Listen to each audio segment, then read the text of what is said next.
2. Hello, Baker. It's Shamir. It's good to be back in front of you. Hope you had a great February. Happy Valentine's Day. I guess happy late Valentine's Day to all the lovers out there.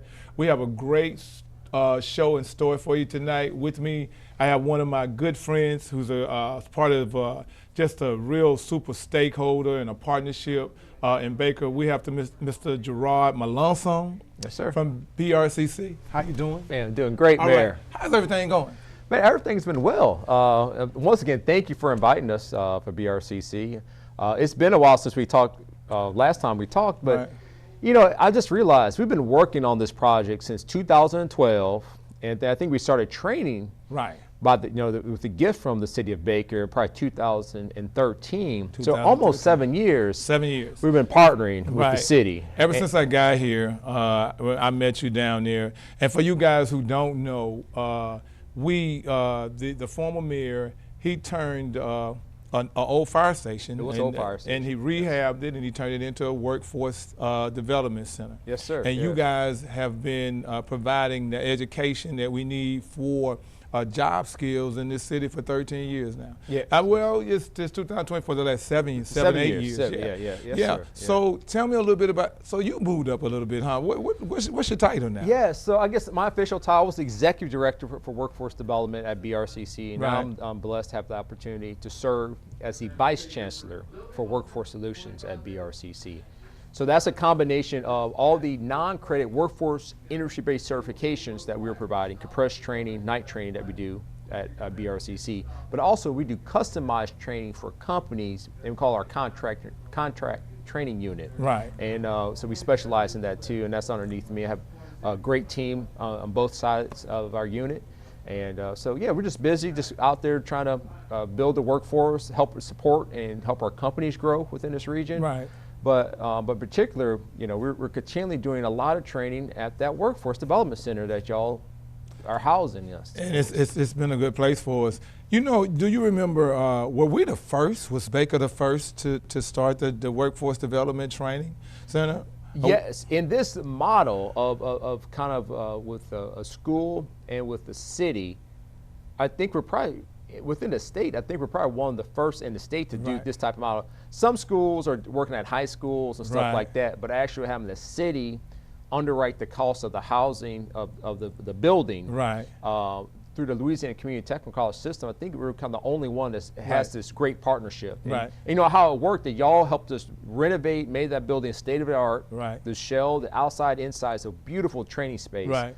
And then we brought in some federal dollars to help build the labs. That's right. That's right. And then help offset some of the instructor costs, the ongoing costs. And so yeah, it's been great. So we're specialized in that lab, is in that space, pipe fitting Right. and millwrights. That's right. And the students going there are getting, they're going to the unions, they're going to open shops, they're going to directly work for companies like ExxonMobil and Turner and Stupp Corporation. Right. So we just graduated a class at our North Baton Rouge Industrial Training Initiative, and that's the initiative that we partner with ExxonMobil. Right.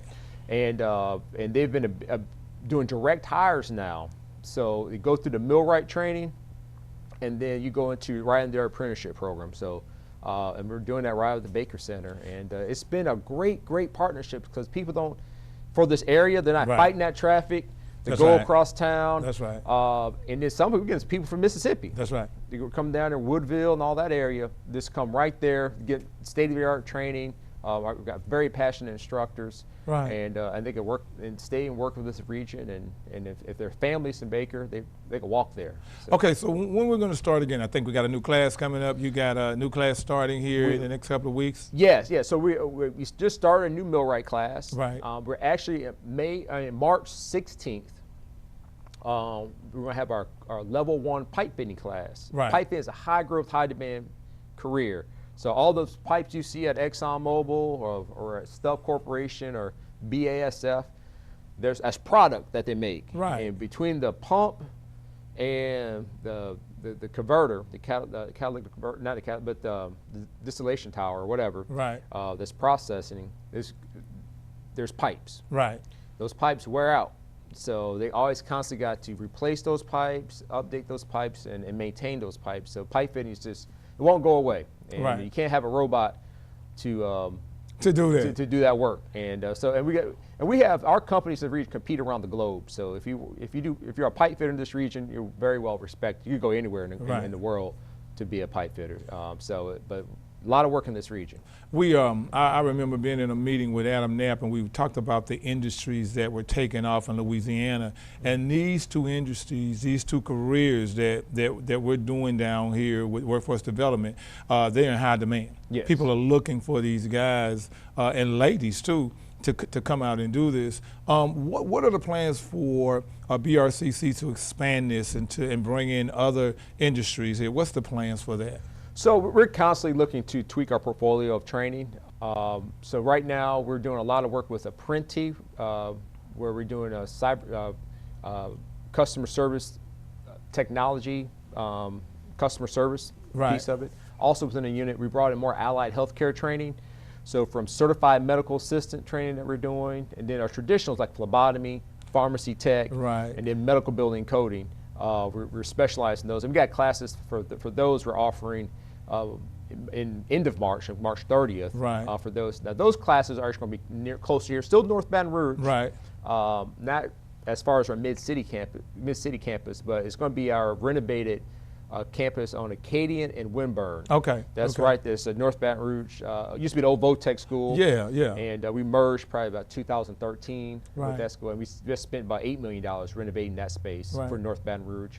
And we're offering those classes, and that's in an evening. That's one thing I want to highlight. All of our classes really, two things we respect. First is the affordability of the program. So we're very blessed to have the Louisiana Community Technical College support us. So we've been using some of their fundings that they're getting from the state legislator and underwrite the cost of training. So that pipe fitting class I mentioned, it originally cost about $1,000. But we underwrite that course down to only cost a third of that. So we charge $300. Use state dollars to pay for instructor costs, supplies, and those things. And then make the program very affordable. At one time, we weren't able to do that because those dollars weren't there, but we've been able to go after some grants from the state. And they really like the performance. So they like our industry partners that we have, the advisory groups that we work with, and the training we put on. But we say, hey, our region can support $1,000 per participant, but $300 they can make work. Make work. We did talk about in the past that we wanted to have what the school calls the fast track program, I think it was, where the jump start program. Where and we are. I have talked to the superintendent of schools here, and that's something we need to sit down and talk about, where we could get those high school students that don't want to take the path to college, but just want these special skills. And that's one of the things that's on the agenda, for the next 4 years to do that. You guys have been very helpful as we put these plans in together. You've just been a great partner. I'm so glad that you've been here to follow this thing through. I want to just want to ask you, based on the number of people that we graduate, are those companies satisfied? Are those students going on and to make careers out of the skills that they learn at their Workforce Development Center? Yes, they are. And that aligns, the certification just comes just by, we feel good about it. It comes by that alignment with the business and industry partners. And the key things that we're going to focus with, I know you have Jobs for Life coming on, so they'll really appreciate this. Beyond, there's three things we focus on: the head, and the hands. Have a long time. You got what's in your head, you got to produce it with your hands and skillcraft. But the missing critical piece is that heart. And I know Jobs for Life will talk a lot about that heart, because if somebody's showing up, they could be the best welder, best pipe fitter, but if they're showing up to late to the job, all they are is just a late welder or a late pipe fitter. That's it. And a company can't keep that employed. You're not going to stay employed. So we really focus on that heart piece. But and also it'd be nice to work with partnerships with Jobs for Life, because they're really specializing in that too. But more importantly, is the partnership, your leadership has helped us stay in that space. because I talked about how we help keep the programs affordable. Right. If we had to pay rent to be here, Right. It will cost that program back to $800 to $1,000. So it's been a great partnership, and we look forward to bringing more crafts, more opportunities. The workforce is changing, and another thing that we're doing is skill upgrades. Right. So they get their foot in the door, and they're coming back to us Right. for further training. That's good. And the companies are staying engaged. So that means that we're doing what industry wants us to do, and we're in alignment with business and industry within this region. Well, I want to thank you, and I want to thank you for coming on the show. It's been a great partnership, and I really, really appreciate it. Good luck in the future. You too, Mayor. Thank you right. for the opportunity. We Thank appreciate you. it. We appreciate it. Hey, look, Baker, gotta go pay some bills. We'll be right back.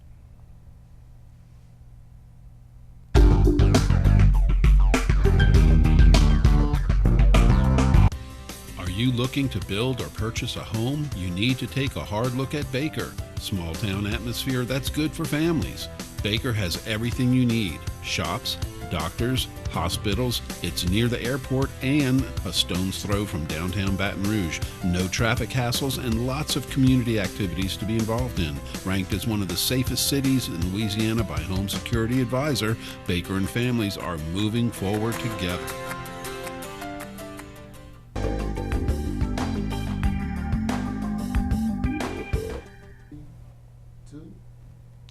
Welcome back, Baker. Hey, look, I hope you enjoyed that last session. I thought that was a great session with Mr. Melanson talking about workforce development, talking about the jobs and careers that drive industry in Louisiana. But right now, we want to talk about local economic development. We want to talk about the Chamber of Commerce. I'm here this evening with the brand new president of the Baker Chamber of Commerce, Mrs. Michelle Woods. How are you? I'm well, Mayor. How are you? I'm doing pretty good. Good. We know each other though, right? Yes. Yeah, because you're doing Jobs for Life and Yes, sir. everything, and everything is going on. How's your family? Everybody's well. What Everybody's about yours? they're doing pretty good. They wish That's they could good. see just a little bit more of me. I'm And you know, sure. because we're working hard. I am so excited about your new position on the Chamber of Commerce. Yes, sir. Tell us a little bit about your business background and a little bit about, you know, the goals of the Chamber of Commerce. Yes, sir. Mayor, I've actually been in business since I graduated from Southern University. When I graduated from Southern, I actually started working in the insurance industry. Right. And that's been many, many years ago. Got kind of out of the industry for a while. But I've always had a business background, always had a desire to do business-to-business sales, and so that's pretty much what I do in my profession. I work with Cetera investors, helping people to plan their financial futures with Right. investments and life insurance. That's good. And so how did you get, you know, everybody always asks me about you and they always say, does Ms. Woods live in Baker? She does not live in Baker. How did you get involved in everything that we got going on over here? I do not live in Baker, but I think what it is, Mayor, I'm just, you know, Baker has just touched my heart. Right. And so I have clients who live here in Baker. I now have friends in Baker. And then I just want to see Baker be all that God has for it to do. And I'm happy to serve the city of Baker in any way I can. Okay, well that's great, and I appreciate you being here. I know you committed. Tell us a little bit about the Chamber of Commerce. Yes, sir. Well, I'm happy to serve as the new president for the Chamber of Commerce. And one of the things that we want to do, our mission at the Chamber of Commerce is actually to build strong relationships with the business community here in Baker, and also the local residents and the school system, Right. Be it the City of Baker school system and also the charter school system. Right. And Mayor, we want to do that because that's an effort for us to help to build good cultural and economic opportunities for the Right. citizen here. And then also what we do as the Chamber, we are the voice of the business community here. Right. And so with that being said, we want to do more things to be that voice and also to hear what the business community concerns are so that we can help them in that manner. And then our efforts at the Chamber is to help promote workforce development Right. here in the city of Baker. That's right. And that is to help to provide more employment opportunities. And so we're looking forward to doing that and actually doing some work. That's it. You know, I started out as before I was the mayor, I was the president of the chamber, and as I looked at that mission statement, I realized that it's a really big responsibility, because it all ties in together, because Right. the chamber drives economic development. Economic development drives revenues. Revenues, a quarter of the revenues or a half cents of the revenues goes into the school system for education. The more businesses you bring, the more revenues, people start building houses and the city grows. So the Chamber of Commerce is the driver of that. Tell us a little bit about the changes. I know we talked about some changes that you want to make so we can Yes, sir. better be fit, or better serve that mission that you want. Absolutely. One of the first things we're going to do, Mayor, is we're going to have our business open from Monday through Friday. Right. So the chamber office will be open now Monday through Friday so that we can serve the needs of the business community, Right. and also hear what their desires are as well to serve them. So we'll be open Monday through Friday from 9 to 5, Monday through Thursday, and then half days on Fridays. Right. Another thing that we're doing that I think is going to be really cool is we're going to have monthly networking events at the chamber. Right. We're going to have one in the morning and then one in the evening every month. Right. And that would be a way for our members to have a way to know what the current events are in the city, and also maybe ask any questions, but mainly to network with other business owners as well. And that would help us to build those strong relationships that we want to build with our business community. Yeah, let's talk about the other chambers in the area. I know you visited with that. What is the culture of economic development in North Baton Rouge? Well, economic development in North Baton Rouge, Mayor, I think is really at a place of great potential. Right. I believe we're at a time right now where North Baton Rouge can really explode financially with the potential here. And I had an opportunity to meet with some of the chambers and what they're doing, and I'm looking forward to working closely with them, because I believe that when we work together to help promote each other and to also help build economic development for the entire North Baton Rouge, it's a win-win for everyone. It is. We were talking this morning. We had a meeting this morning with Breck, and we were talking about this concept that we've been talking about. I think I heard Metro Councilman Shauna Banks saying, we're talking about that Tri-City here in North Baton Rouge, where we're trying to let people know that we are open for business. Absolutely. And everybody has to work together. So the business environment has to come together, which means the three Chamber of Commerce have to come together. Tell us a little bit about your board. I know you have a board, and, Yes, sir. and the type of people that you have on the board. Let's talk about that a little bit. Yes, sir. On our board, we have people from a variety of areas of business. We have Exxon represented on our board. We also have local businesses here in Baker that are represented on our board as well. And then we have business owners on our board that are actually looking to move Baker forward, and that's what I'm excited about. Right. They're all willing to work, to put the work in, and to help drive economic development for the city of Baker. Yeah, it's a win-win for the business owners here when we work to do that. And so if you guys, if we have any of you that's watching this show here, and you have a business in Baker and you have not joined the Baker Chamber of Commerce, you need to do so, because it's not business as usual at the Baker Chamber of Commerce. Really, it's not business as usual in Baker. Right. We're thriving. We're bringing new businesses in every day. But the stronger the business community is, the more things that we can accomplish in the future. And I think the Chamber of Commerce will be able to do that as we move forward. So when we close out, I just want you to just tell your audience that what to expect from being a Baker member. What can you expect from having a membership with the Baker Chamber of Commerce? Okay, one of the things that our members can expect here at the Baker Chamber of Commerce is, first of all, support.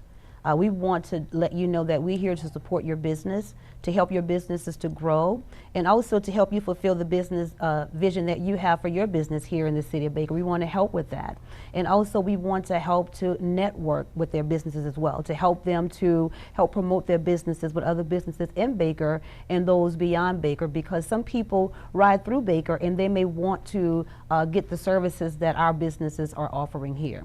So our primary goal, Mayor, is to first of all form a good relationship with the business owners, have a strong networking relationship, and also help to service them in whatever needs they have to help grow their business and to help to grow the economy here in Baker. That's good to hear. You know, we've talked about new people come to town. They don't really know how to get around, and you have expressed your concerns about that, about having like a newcomers deal. Let's talk a little bit about that. Yeah, one of the things that Baton Rouge has, you know, they have Visit Baton Rouge. Right. That is separate from their chamber. But what I would like is for our chamber to have somewhat like a Visit Baker sort of a deal in connection with the chamber. So when people come to this area, to the chamber, they can also come and see what is available in this area for entertainment, for restaurants, or what it is they can do here in Baker.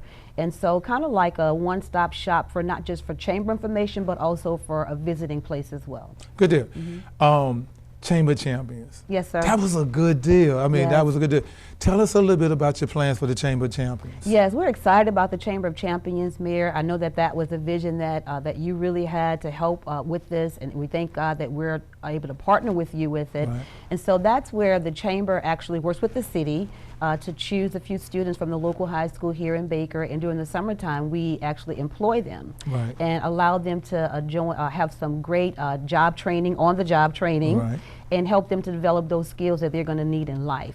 And so we have different businesses who are partnering with the Chamber of Commerce and the city to help sponsor these children so that they can have the funds for the employment. And so we're looking for more businesses to partner with us to help us to actually help this event to be a success again this year. I believe last year we had 5 students, and so this year we're looking to have even more students.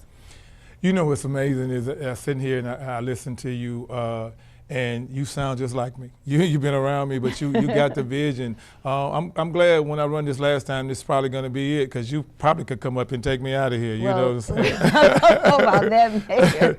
Yeah, because you really have the vision and your commitment and your passion for Baker. I really, really appreciate all that you do for us. Yes, sir. And so.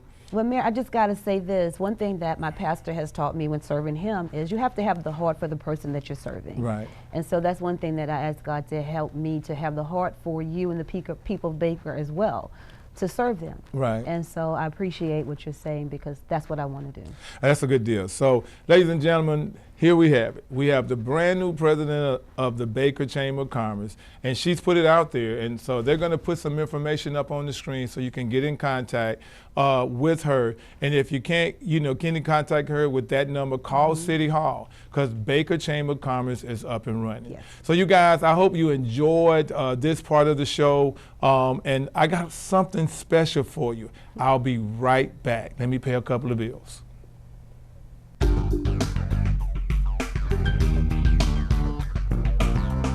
If you own or are planning to start a business, you need to take a hard look at Baker, your one-stop shop for business city licensing, services, and sensible tax rates. With low crime, it's a stone's throw from downtown Baton Rouge, the airport. It's on the river with railways. Baker is not landlocked. Plank Road presents the traffic businesses need, and Main Street offers a hometown atmosphere. Baker and business, moving forward together.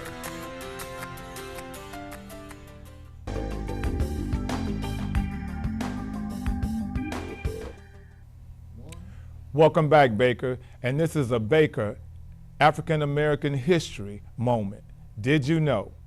Linda Thomas Greenfield, born 1952 in Baker, Louisiana, is an American diplomat who served as the Assistant Secretary of State for African Affairs in the United States Department of State's Bureau of African Affairs from 2013 to 2017. She is currently senior counselor at Albright Stonebridge Group in Washington, D.C. She has also served as Director General of Foreign Service and Director of Human Resources from 2012 to 2013. She has also served as Ambassador to Libya in 2008 and 2012 and Deputy Assistant Secretary of Bureau of Population, Refugees, and Migration from 2004 to 2006. Ambassador Thomas has been awarded the Hubert Humphrey Public Leadership Award and the Bishop John T. Walker Distinguished Humanitarian Award, just to name a few of her numerous accolades. Ladies and gentlemen, help me applaud and recognize Miss Linda Thomas Greenfield, born in Baker, Louisiana. This has been a Baker Black History Moment. We'll be right back. Did you know that 2 babies die every hour and 1 woman dies every 12 hours from pregnancy or childbirth? It's not fine. And the City of Baker Prematurity Awareness Ambassador and his family have decided to do something about it. 2-year-old Kai Black was newly selected as the 2020 March of Dimes Ambassador for Baton Rouge. He and his family are raising money to support the cause. If you would like to donate or for more information, please contact Bianca Black at 225-733-3517 or visit marchforbabies.org and search for Team Kai Black. Welcome back, Baker. That was kind of cool, huh? That was that Baker African American moment. We're going to start doing more history from Baker. It's important that you guys know the history of Baker, not just for the African American culture, for all the cultures that live in Baker. It's been a great year so far for us. This morning we had the opportunity to sit down with the Breck people and talk about the zoo. Phase 1 of the zoo and all the new things that's going to happen with the zoo and the big park they're going to build. It was outstanding. We're going to get that information, and then we're going to get that information out to you. They will be having town hall meetings in the future to let you know what's going on as we move forward with rebuilding our zoo and rebuilding the park in Greenwood Park. It's just going to be great. I'm real excited about that. I am real excited about some things going on in Baker right now. Our Baker Bash, live after 5. Baker after 5 is what I call it. The proposed date on it now is March 20th, and we're going to be featuring M-Tune is going to be the performing band. They're going to come out. M-Tune has always been a partner with Baker, and it's going to be sponsored by Ruffins Entertainment Group in the shopping center on Plank Road. The Plank Crossing Shopping Center, the City of Baker, and Ruffins 2. Okay, so those are the sponsors. That's what we're doing. We're going to have a good time. That's going to be the first of 2 in the spring, and we call it the Baker Bash after 5. And so don't forget the date. We're going to be talking about it a little bit more. You guys come out, have a good time. You can eat and just have a good time. But remember, you're in Baker, and we want to fill it up, and you just come out. It's a family event, you guys. You know when I say family event, no foolishness. It's a family event. You can bring the kids and have a good time. Also, I am proud to be partnership with the March of Dimes, with March With Us for Healthy Moms and Strong Babies. With Bianca Black is one of my employees. She was my student. I taught her while she was in high school. I'm so proud of her and her husband, Walter Black. They had a child, Kai Black, which was premature. So they're walking with March of Dimes, and that is going to be March the 28th. It's going to start at 9 a.m. It's going to be at Baton Rouge, the Pennington Biomedical Center on Perkins Road. And that's going to be a good deal. When you see young people like this doing great things, you just have to be proud of them. But I'm more proud of them because they're from Baker and they're one of my students. For you guys, I hope you enjoyed the show. We tried to give you the information and put the information out to keep you entertained, but to let you know that we are serious about growing our city, and we are serious about moving Baker forward. Good afternoon, good evening. I'm Darnell Waits, and I want to thank you for being here. Have a good evening and enjoy the rest of the month. And don't forget, unity, we're stronger together when we work together. Have a good evening.